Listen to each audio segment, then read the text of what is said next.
everyone, Tim here from Everyday Tactical Vids, and today we're looking at a car emergency survival kit, and all the items in this kit were purchased at Harbor Freight Tools. You may have seen some of our other videos like the Walmart bug out bag video, the Lowe's survival bucket video, and also the Home Depot urban survival kit video. And the concept behind these videos is, can you go to one retailer and buy everything you would need for the kit or the bug out bag that you're making? The cost for this kit was right around $200, and I will tell you that this one was a bit more challenging than some of the other kits I've made because the Harbor Freight stores I went to had no food or water. So no sodas, no water, in a cooler by the cashier, no snacks, nothing like that. So if you built this type of kit from Harbor Freight Tools, you're going to want to supplement it with some sort of food and water from another retailer. The last thing I'll tell you is that for me, when I build a bag like this, I have this as my emergency items kit, and then I have a separate bag or box or container that has items for repairing issues going on with the car. So it may be extra fuses, extra oil, things like that. I generally have two different setups, one emergency bag like this, and then another box or crate or some sort of container holding emergency items specifically for repairing a car. As we start off here, you'll see that there are some items on the outside. What I've done is I've said, basically for me, the items that I use the most, I want to have them the most easily accessible. So I find that I'm using a tape measure often. I'm using sunglasses or protective glasses and a folding knife. So that's why I left these on the outside side as opposed to putting them on the inside. So what we've got are some protective glasses. So these are safety glasses, but they're also tinted so you can use them as sunglasses.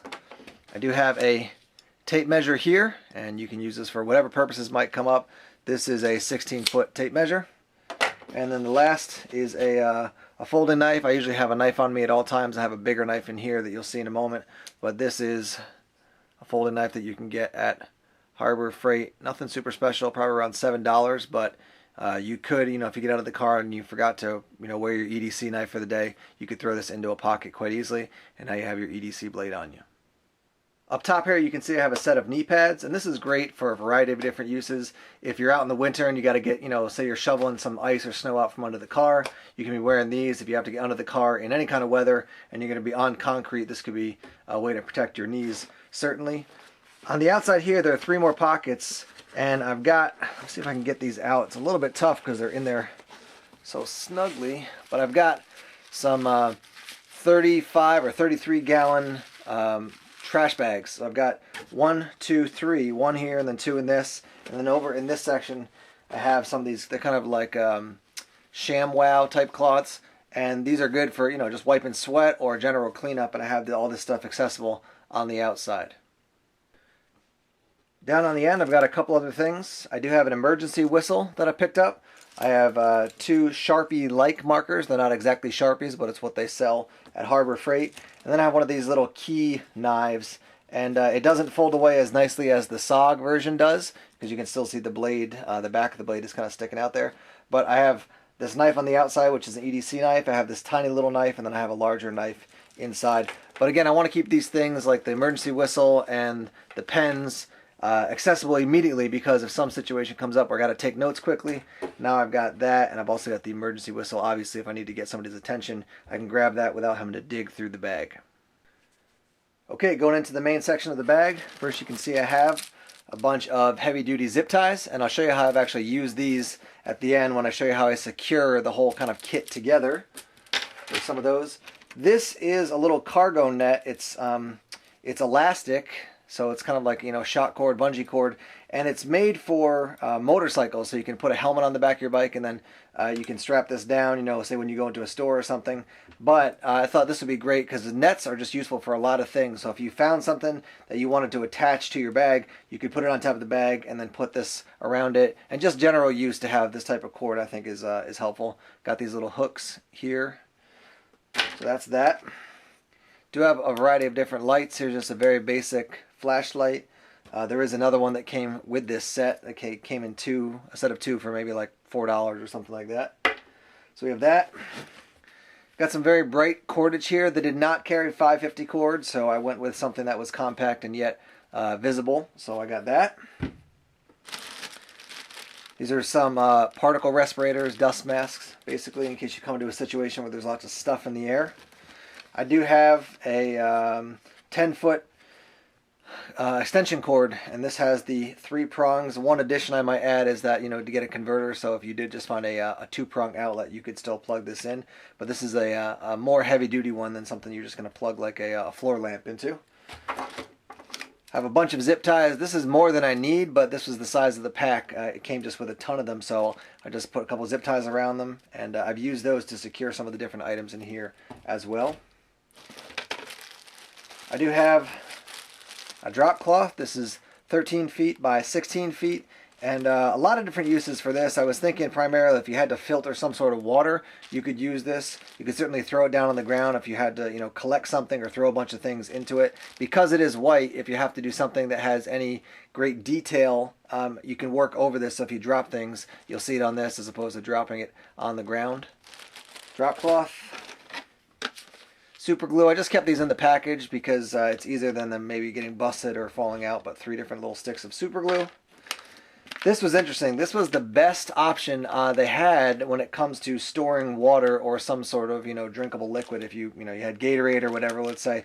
But these comes in a 3-pack. I kept them in this pack since they're all tight and organized like this. But they didn't have any metal container that I could boil, say, water in to help start the purifying process. The best thing I could find was actually a large metal gasoline container, and it was like a 20 or 15 gallon container. I just thought that's totally excessive. It's huge.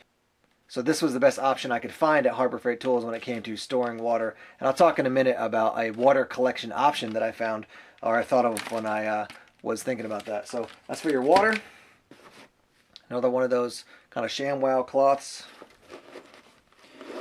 Do have in here, this is a bright emergency vest, so if I have to walk down the road or do something, I will be much more visible. Do have a sharpening stone, and I'll show you the other knife as I mentioned down at the bottom here. And this is a medium grit stone. This is one of the big comments people made from some of the other survival kits. You need a sharpening stone, so definitely put one in. Good idea. I do have a magnesium block and a ferro rod. It does come with this little striker. You could use the knife or something else if you want to do that, but there's your option to start some fire. I have a tarp in here, and this is like a 6x8 or maybe a 9x6 tarp, all cinched down so that it's as compact as it can be. And this is certainly usable for shelter, but also if you need to get under the car without getting all wet, or you have to work on something outside, you can put this down to avoid getting yourself all soaked. 50 yards of duct tape, a million uses for that. I do have electrical tape as well. I find that sometimes duct tape is good and sometimes electrical tape is good. Most of the time I like duct tape, but I do find this can be useful for some other things.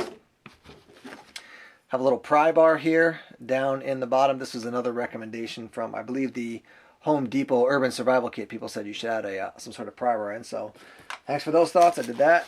And then we have an axe here. It's 1.25 pounds, and because of the back here, the pommel I can use as a hammer as well, and then obviously your cutting edge.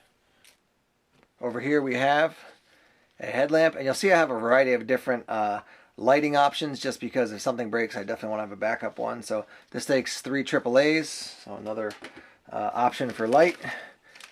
I do have a reflective mirror, and then I have some disposable earplugs. If you're in a situation where, say, you're stuck in a place where there's a lot of noise and it's going to be that way for a while, nice to have these to drown out some of that noise.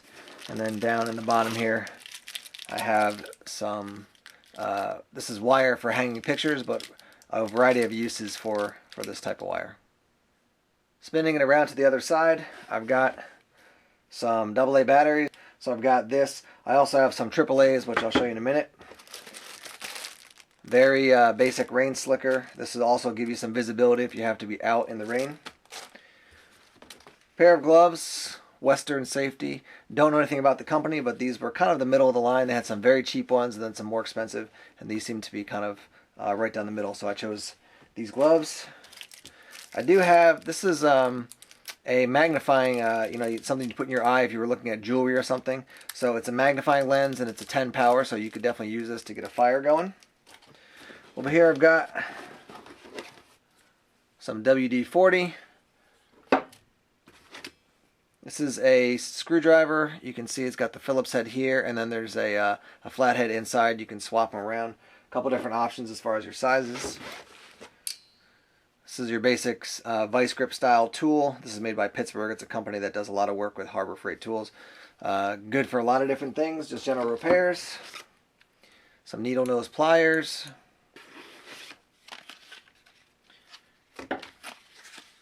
AAA batteries I was mentioning before, so I've got AA's and AAA's. And over here I've got if I can get this out. There we go. There's a crank flashlight. So this is like the Husky one that I have on my other kit, but you crank this and then that'll light up for you.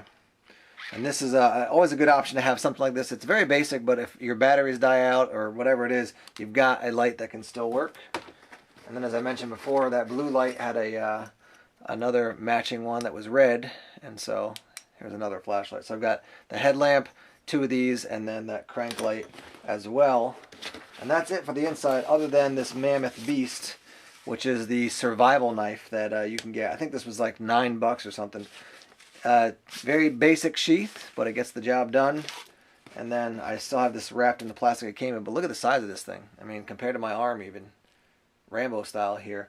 I'm not expecting this to be the highest quality product for $9, but inside there are some items as well, and I'll show you that in a minute. But I do have a smaller knife now. I have a big knife. If I really have to hack at something, I could certainly use this to do some pretty basic cutting. I want to be careful because I don't think it's going to be the sturdiest knife out there. I did have a small saw in here, but I decided because I have the axe and because I have this, probably between those two things, I could do whatever cutting I needed to do. All right, let's show you what's inside the handle here. Here's what you have inside the handle of the survival knife. There's a compass on the bottom there. Seems to work decently. Moves around. You just got to tilt a little bit to get it to free up. And then in this little plastic bag, you have some matches, a sewing kit, you have some fishing line, and 1 fishing hook, and then you have your striker for your matches. 3 more items I want to show to you that don't actually fit into the bag, but I'm going to attach them to the bag, and I'll show you how to do that in a moment. We've got a shovel up on the top there. Lots of uses for that. In particular, I always think of, since I live in New Hampshire, snow, ice getting stuck under the car, you can use that to dig out. We also have a heavier drop cloth here, and this could certainly be used for warmth. If you got stranded for a while, you could wrap this around yourself a couple times, or around a couple people to maintain at least a little bit of warmth. It is a little bit more compact here because I put those 2 zip ties on it. And then over here we have a container, and inside is a sponge. And this is just something that you would use. You can see you can rest a paintbrush there. But the reason I got this is because since there's no way to purify water easily, there's no like metal container that you could collect water and then boil water in. What you can do, and this is an easy way to collect water that is generally quite clean, is that you can use a sponge to collect dew in the morning off of grass, trees, whatever it might be. Squeeze it into here, and now you've got a container that you can actually drink out of. It's easier to take this and to squeeze this into this than it is to into one of those 3 small kind of squirt containers that I had before. So this is an option for collecting water. It's not the most perfect option, but when it comes to what Harbor Freight offered, I thought this could be a nice addition to the kit. So here's what it looks like all put together. You can see I've got the shovel on there. I've got the knee pads on top. I've actually used some zip ties to attach a bunch of these things. And what I did was I put a small hole in this cup over here, and I've attached it to the key ring on the end. At this point now, you could grab the bag. You can still get your hand under the handle there, and then take it out of the car if you had to leave the car behind for some reason, or if you had to just get the bag out and walk up the road to be helping out with the situation. You've got this all kind of in one kit together. You could also relatively easily take out that folding knife, cut some of the zip ties, and leave some of these items behind, but at least now we have all the items together. It's not going to be like you're going to go into your car and because of driving around for a couple weeks, things have rolled around or are spread out in the car. It's all in one kit together and it's all attached. So there you go. The survival kit was built from just one store, and that's Harbor Freight Tools. As I said earlier, this one was a little bit more challenging just because of the selection that was available at Harbor Freight, but it does go to show that if you have to run out and throw together an emergency kit, for your car, your house, whatever it might be, you can do it relatively quickly by going to just one store. You're not going to get all the best items that you could ever want, but you can get a basic kit together that will provide some assistance if an emergency or survival situation pops up. Let's get the conversation started. You can leave your comments down below. Thanks as always for checking out our videos. Please subscribe to Everyday Tactical Vids here on YouTube. Like us on Facebook, follow us on Twitter, and check us out on Tumblr. More videos coming soon. Take care.